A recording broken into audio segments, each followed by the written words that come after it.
Salam sejahtera, anda bersama saya Rizal Zulkapli dan ini AWANI Global. Hari ini kita akan bincangkan berkenaan dengan hubungan antara Malaysia dan juga rakan yang telah terjalin hubungannya sejak 26 tahun lepas.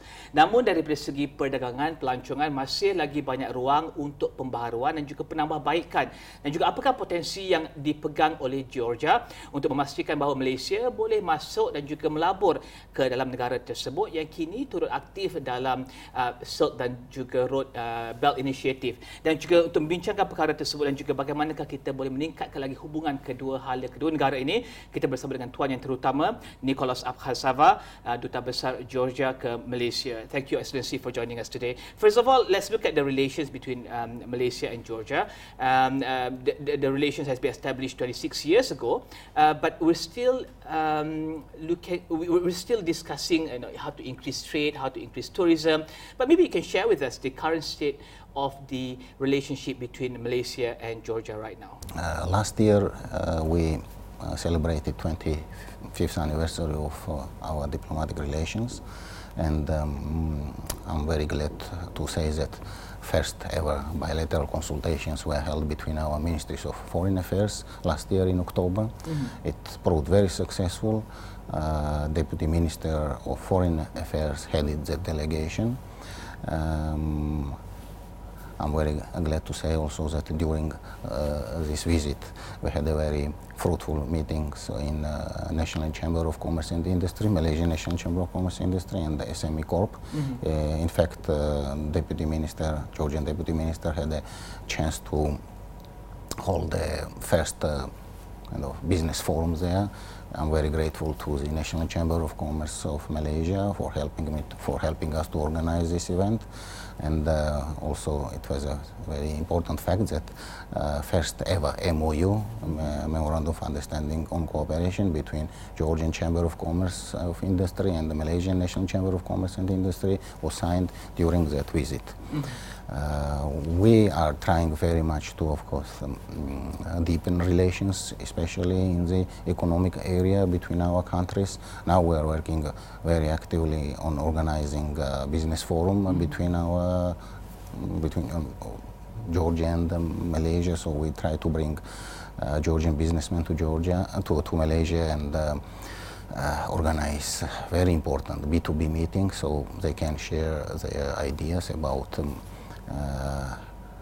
business in Georgia, how Malaysian businessmen can get interested in investing in Georgia.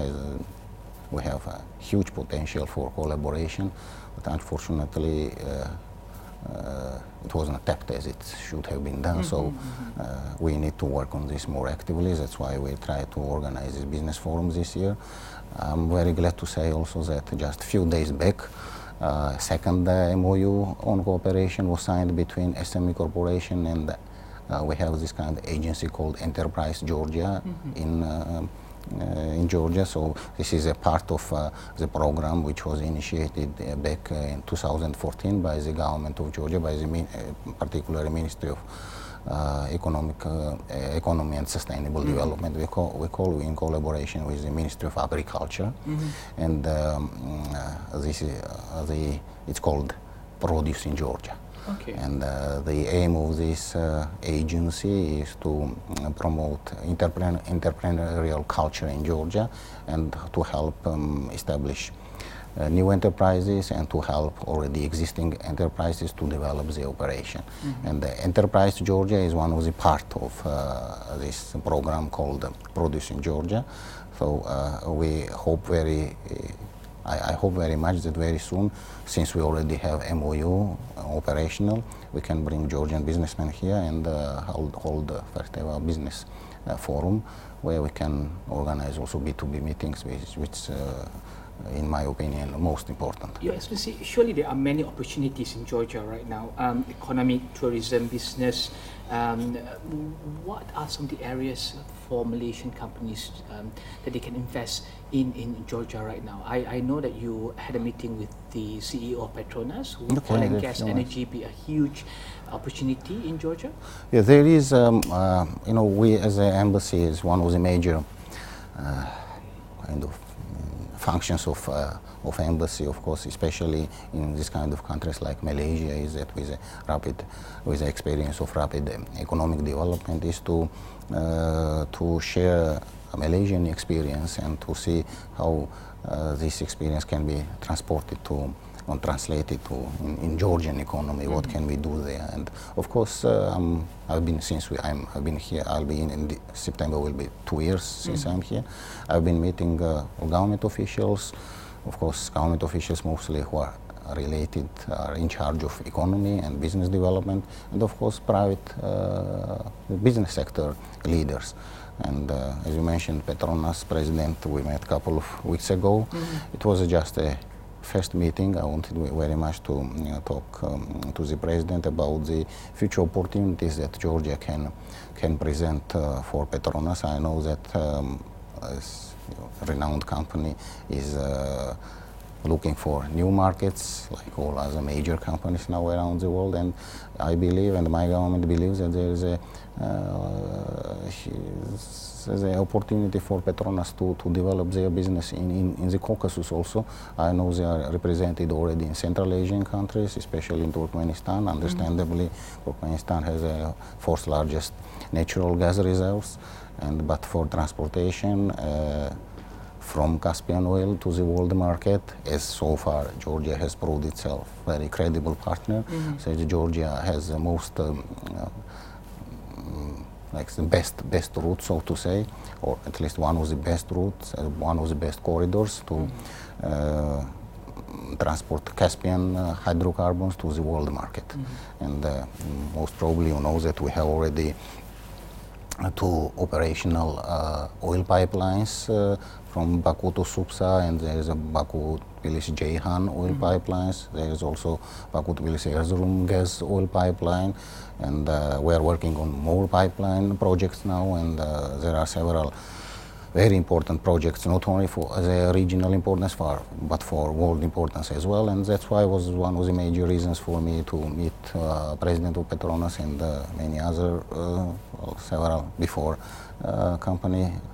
private company leaders, to talk about about Georgia, what Georgia can present for this kind of renowned Malaysian companies, and what we can do together for mutual benefit. Has Petronas expressed its interest to set up presence? Not so much, but they are now working in Baku, and they are covering Baku from Azerbaijan. They are covering Georgia, but of course there is interest, and that's why we need to kind of like a little bit incite the leadership of the government of Malaysia and the leadership of the company to come to work in Georgia. They have not been there yet to Georgia. You know, they just have read what it represents, how it is, what kind of liberal business legislation we have, and how safe it is to invest. And I'm also very happy to say that so far we have not had any major problems with a small, medium, or big business leaders or big businesses in general, and all the companies who come to Georgia to invest, either they stay there or they expand their businesses there. Kita akan berehat seketika, kembali selepas ini.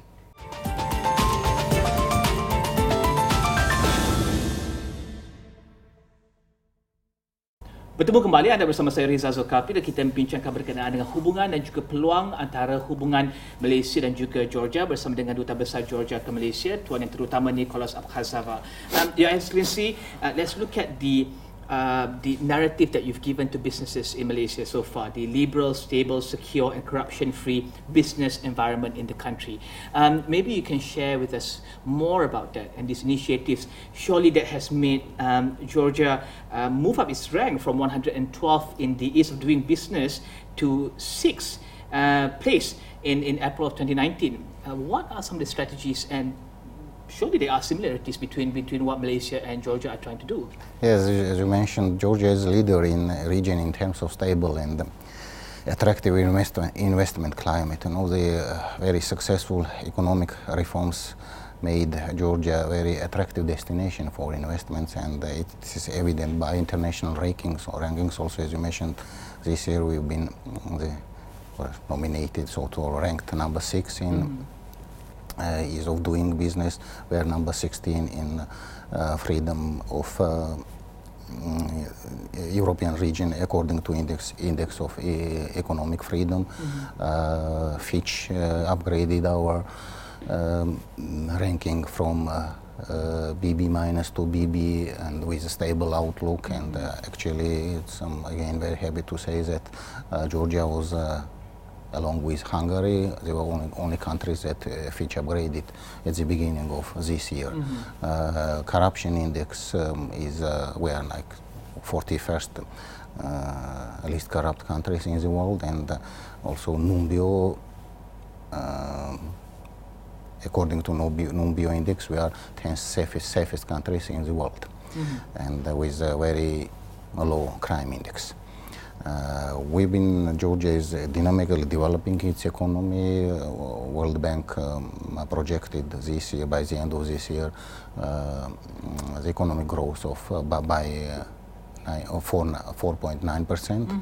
So we are trying our best to improve our economy and make Georgia more attractive for foreign investors.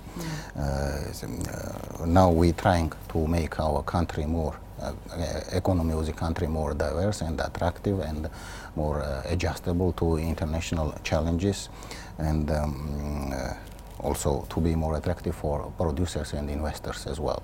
We have many state programs and initiatives in that area, which was introduced by the government, and actually we can share with Malaysia the best practice in decreasing bureaucracy, establishing transparent and fair government, and combating corruption. For example, government of Georgia has initiated the program called 2018-2020, named Freedom, Rapid Development and Well-being, and there are major objectives of this program is irrevocable integration to European and Euro-Atlantic sphere, implementation of fundamental innovative reforms, helping youth education, and protecting human rights and respecting human rights, of course, and realization of the concept of small and efficient government with small, with decreasing bureaucracy is also one of the major aspects, major objects of this program. But it's a very diverse country and with a huge potential, and we now play and will strive to play an more important role in international economy, especially as a country which connects Europe to Asia, and it's very important for Georgia to strengthen its presence as a reliable partner, especially in interconnection. It's a transportation and logistics hub.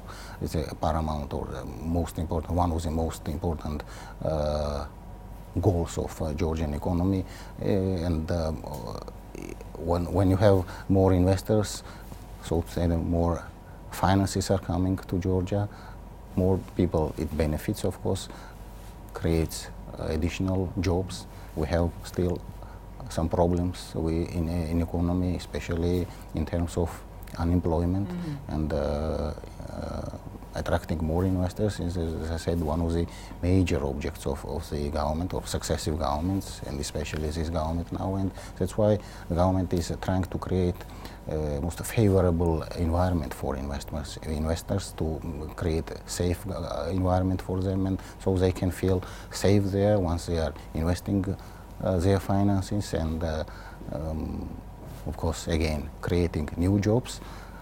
And, well, and once you know how it is, when you have already a reputation of a reliable partner, then it spreads very rapidly in today's world, and more investors are coming to Georgia, which is very favorable for our economy. You're also having organizing the Tbilisi Silk Road Forum in October 2019, and that's not the first time that you've held that, right?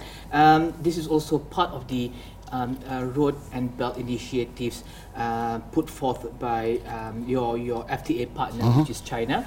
Tell us more about that.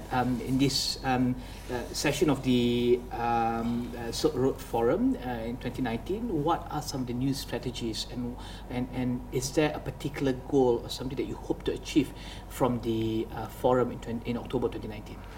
Of course, this is, no, first of all, let me start, this is already third Tbilisi Silk Road Forum. First was organized in 2015, and it's a brainchild, or it's an initiative of our Prime Minister.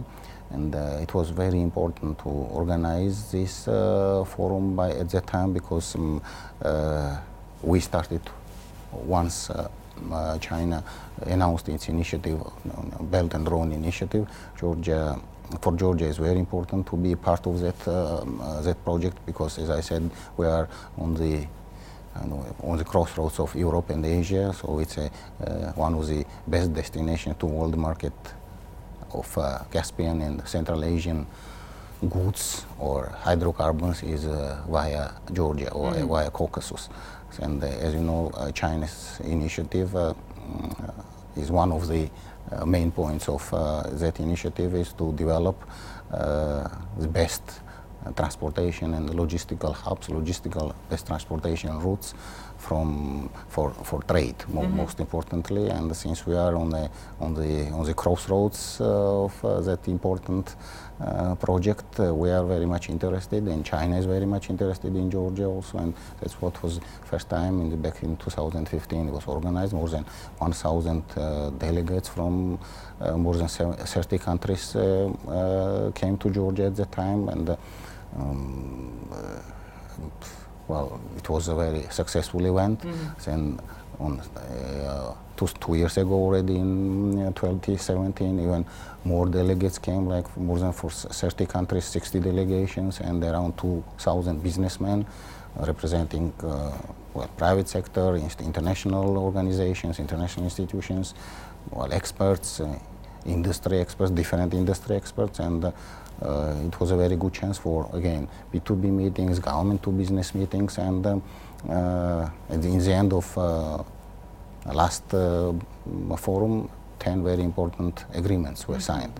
Now, third one we have in October, 25th of October, and we are again looking very much forward to receiving even more guests, more delegations, more government officials, business sector representatives to talk about other issues, mostly related again global trade, regional trade, how to facilitate trade, commerce, and how to make more adjustable to modern requirements,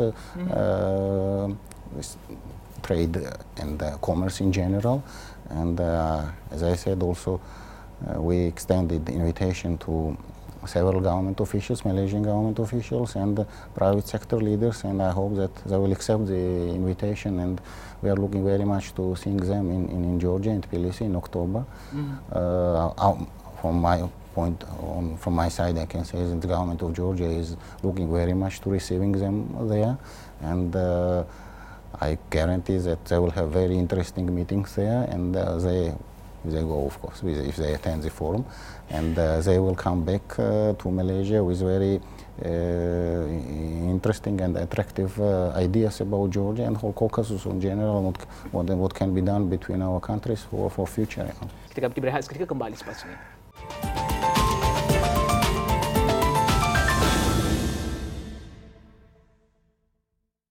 Bertemu kembali, tentunya hubungan antara rakyat ke rakyat, antara Malaysia dan juga Georgia juga sangat penting untuk memastikan bahawa mereka, kedua negara ini memahami apakah yang dapat ditawarkan dan juga apakah kebaikannya hubungan yang terjalin selama 26 tahun ini. Your Excellency, 1,209 tourists from Malaysia in 2017, surely that number must be increased as we move forward. How do you see that increasing as we move into the years in the future?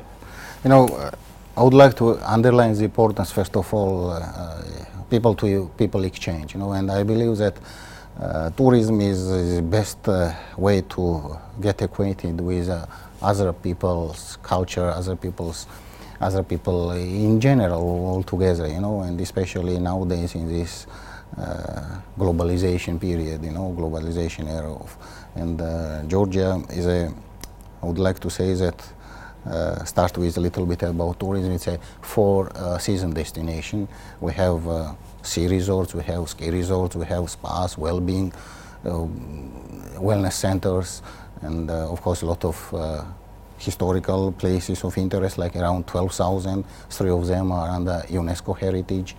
As you mentioned before, also we have very unique and original written language script, which has been inscribed since 2016 in UNESCO's World Intangible Heritage of Humanity. We expect 11 million tourists by 2025, with 6.6% contribution to national GDP of the country. And now, this is now from the practical point of view. What we need to talk about that, since we have more and more guests and travelers arriving to Georgia, we need more accommodations, more hotels. Take into consideration Malaysia's very rich experience in hospitality business, in tourism industry. I believe Georgia might be very interesting for Malaysian businessmen, especially who are engaged, who are working in hospitality business, to visit Georgia, to invest in Georgian tourism infrastructure. As I said, we need more. And the government has also announced many initiatives. Many initiatives we have. There are a lot of programs that help foreign investors, those who are mostly interested, particularly in the tourism business. And there is again huge room to develop, to work together. And I'm pretty sure once they come to Georgia, businessmen mostly, again, who are working in hospitality business, they will be very much interested not to stay in Georgia, but even to expand or broaden their businesses, not in Georgia, in the Caucasus altogether. And as I said, we have free tourism zones, free economic zones. There are several initiatives that can be foreign businessmen, foreign investors can use when they are, if they decide to make investment in tourism industry, etc. And one important issue, one I want to underline, is that Georgia is a very safe country. As I said, we have been kind of, according to Numbia, we are 5th safest country among 10 safest countries in the world, which is very important, of course, you understand, for tourists, for travelers, to feel safe once you arrive in a foreign country. And also from the point of view, financial point of view, Georgia is very affordable for travelers, for tourists with different budgetary ranges. Again, one important issue also that Malaysians are always interested in, they are very glad to hear what I will be saying now, is that Georgia has very liberal visa regime. Has no citizens of 98 countries need no visa need no entry visa to come to Georgia and stay there for more than 1 year. For around 1 year. So I'm very glad to say that Malaysians are among these 98 countries so Malaysians, well, once they have, if they have, of course, valid passports, they can enter Georgia without visa and stay around 1 year in Georgia without any visa requirements. So enjoy all the 4 seasons in Georgia. Lastly, Ambassador, Your Excellency, we talk about the 26 years of diplomatic ties between Malaysia and Georgia. In about 4 years' time, we will celebrate the 30th anniversary. Surely that is a milestone for Malaysia and Georgia. Do you have a vision as to how both countries will be celebrating that? With regards to increasing the number of tourists, what else are in store, and how do you see this being translated to something more substantial in the future in terms of the trades between both countries, the political relationship between both countries? How do you translate that into maybe something bigger in the future? This is one of the main reasons, why embassy or representation of Georgia was upgraded back 2 years ago in Malaysia. So, as I said before, we had no ambassador. Since 2017, we have ambassador in Malaysia already, and this is the main functions of the embassy to promote our political, economical, business ties between Malaysia and Georgia. And well, I hope very much, but when we'll be celebrating 30th anniversary, first of all, there will be I hope very much there will be Malaysian diplomatic representation in Georgia. We'll have embassies there, and we'll have very active exchanges, especially in the economic and business and trade areas. And I want to very much again to say, and with full responsibility, that once they come, when Malaysian businessmen or travelers visit Georgia, they will see that it's a very they will see it's a very people are very friendly. Business legislation is very liberal. They won't have any problems with other safety or corruption there, and I guarantee they will want to stay there for much longer time. Thank you very much, Your Excellency. Itu tadi Tuan Yang Terutama Nikoloz Apkhazava, Duta Besar Georgia ke Malaysia, membincangkan berkenaan dengan hubungan antara kedua negara dan juga apakah peluang yang boleh diterokai oleh kedua negara berkenaan dengan hubungan tersebut yang akan memasuki tahun ke-30 dalam sekitar 4-5 tahun akan datang. Dan teruskan bersama kami di Astro AWANI untuk perkembangan lanjut dalam dan juga luar negara. Saya Rizal Zulkapli. Salam hormat.